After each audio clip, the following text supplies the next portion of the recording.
মটনের জন্য এখন পেঁয়াজ লঙ্কা এসব দেওয়া হবে। চলে গেল জিরে, চলে গেল। এখন যাবে পেঁয়াজ কুচি, লঙ্কা কুচি, সরি পেঁয়াজ কুচি যাবে এখন।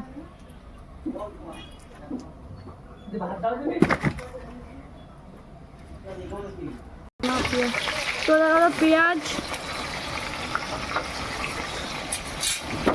আজকে দেখাবো মিস্ত্রির হাতের মটন কষা, কীভাবে মিস্ত্রি মটন কষা রান্না করে, তো সেটা সেই ফুল রেসিপিটা দেখাবো। তো ভিডিও স্কিপ না করে পুরো ভিডিওটা দেখতে দেবো।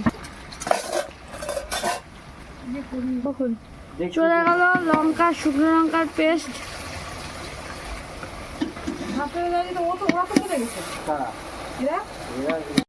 স্টেশনে বসে রয়েছে। চলে গেল আদা পেস্ট,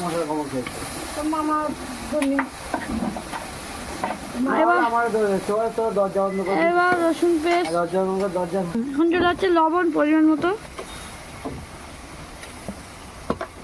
আর এরপরে এখন যাচ্ছে হলুদ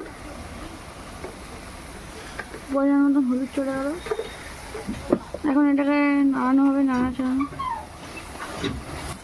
তো এখন কিছুক্ষণ কষানো হবে মশলাটা, তারপরে হচ্ছে মটনটা দিয়ে দিয়ে হবে। তো দেখতে থাকো ভিডিওটা। এবার চলে গেল মটন। আজকে মিস্ত্রিতে ক কেজি মটন? 2 কিলো মটন হচ্ছে। সম্পূর্ণ রেসিপিটা এখন শেয়ার করবো, তোমরা দেখতে থাকো ভিডিওটা সম্পূর্ণ না শুনে।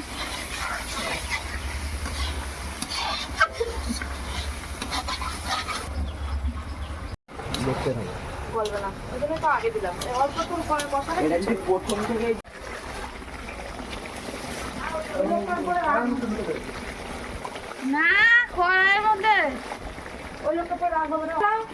ডিম ভাত খেতে পারি না, মাছ ভাত খেতে পারি না, ঝোল খেতে পারি না। তোর মিলা দুটো বাজারে দুটোই পেয়েছিলাম, দুটোই পেয়েছিলে। আর কি চিংড়ি মাছ আর কি আছে? আর কোনো মাছ আছে নাকি? আবার এটা নেই, আবার ভালো দুটো চিংড়ি মাছ একা।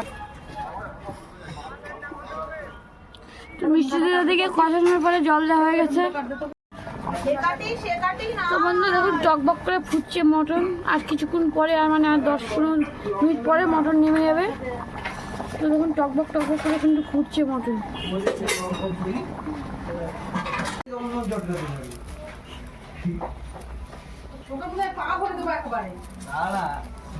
লাউ নিয়ে